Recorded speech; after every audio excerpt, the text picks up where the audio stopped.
The first rays of dawn, pale and hesitant, crept through the gaps in the roughly hewn walls of the shed.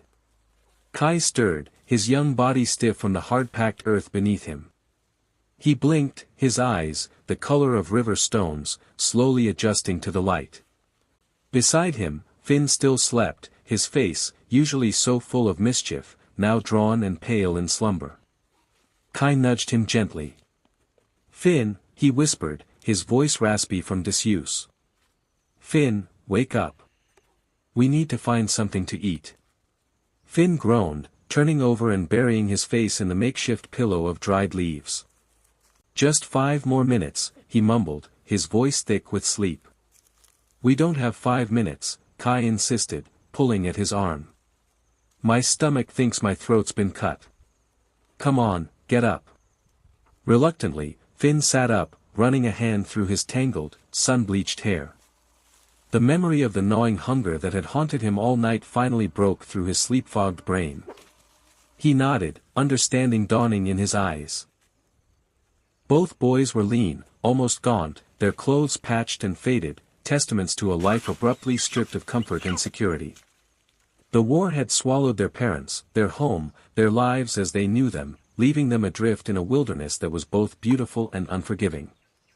They slipped out of the shed, the small structure they had painstakingly built the day before, a fragile sanctuary in a world turned upside down. The air was crisp and cool, carrying the scent of damp earth and pine needles. The forest, their provider and their jailer, stretched out before them, an endless tapestry of green and brown. They walked in silence, their eyes scanning the undergrowth, searching for anything edible. Kai pointed to a patch of wild berries, but they were small and unripe, offering little more than a fleeting taste of sweetness. They continued on, their hope dwindling with each passing hour. Just as despair began to creep in, Finn stopped, his hand raised. He pointed to a flash of brown movement at the edge of a thicket. "Chicken," he breathed, his eyes widening. A wild chicken. Kai's heart leaped with a surge of hope. They had seen wild chickens before, scratching and pecking in the undergrowth, but they were wary creatures, quick to flee at the slightest disturbance. "We have to be careful," Kai whispered. "Don't scare it." They dropped to their bellies, crawling through the undergrowth, their movements slow and deliberate. The chicken, oblivious to the danger lurking nearby, continued to peck at the ground. They moved closer, inch by inch, until they were within striking distance. With a shared, unspoken signal, they lunged. Finn, quicker and more agile, managed to grab the chicken by its legs, its frantic squawks erupting in the sudden silence of the forest. They emerged from the bushes, breathless and triumphant, the struggling chicken held firmly in Finn's grasp. A wide grin spread across Kai's face. "We did it."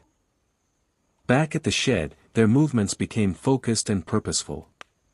Their hunger was a driving force, stripping away the remnants of their fear and uncertainty. Kai, the more methodical of the two, began to gather dry twigs and leaves, carefully arranging them into a small pile. Finn, meanwhile, searched for 2 pieces of dry wood. He handed one to Kai, explaining the crucial part of making fire. He pressed the tip of one piece of wood on the other and began to spin it with his palms. Kai then held the other piece of wood firm on the ground. After a while, they could see some fumes and they carefully put the dry twigs and leaves around the fumes. After a while, the pile of twigs and leaves caught fire and turned into flames. Next, they needed something to boil water in. They had learned from necessity to be resourceful. Kai, with a sharp shard of stone, began to carefully cut a section of bamboo, fashioning it into a makeshift container. It was a slow and painstaking process, but they worked together, their hands moving with practiced efficiency. Once the bamboo container was ready, Finn went to the nearby stream, returning with the container filled with clear, cold water. He carefully placed the bamboo container on the fire, bracing it with stones to keep it from tipping over. As the water began to boil, they prepared the chicken. With a heavy heart, they ended its life, offering a silent apology for taking what they needed to survive. Once the water was boiling, they poured the water onto the chicken, plucking its feathers with surprising speed and efficiency, their fingers nimble despite the dirt and grime ingrained into their skin. Once the chicken was plucked clean, they found 2 sturdy sticks, sharpened the ends with their stone shards, and threaded the chicken onto them. They built a simple frame over the fire, suspending the chicken between the 2 sticks. The aroma of roasting chicken filled the air, a tantalizing scent that made their mouths water. They took turns rotating the chicken over the flames, ensuring that it cooked evenly, the skin slowly turning a golden brown. As they waited, they sat in silence, watching the fire, their thoughts a mixture of relief and something akin to guilt. They were survivors, yes, but at what cost? They had taken a life to sustain their own. Finally, the chicken was ready. The skin was crisp and crackling, the meat tender and juicy.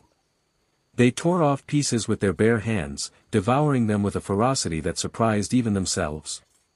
They ate until they could eat no more, their bellies finally full for the first time in days. The remaining meat continued to cook slowly over the embers, and the 2 boys laid down next to each other and embraced each other in silence. Lying back in their shed, the warmth of the fire still radiating through them, they felt a sense of contentment they hadn't experienced in a long time. The war was still raging, the future still uncertain, but for now, in this small, fragile sanctuary, they were safe. They were full. And they were together. And don't forget to subscribe to Funny Scenes for more videos. Thank you for watching and everything you do to encourage this channel.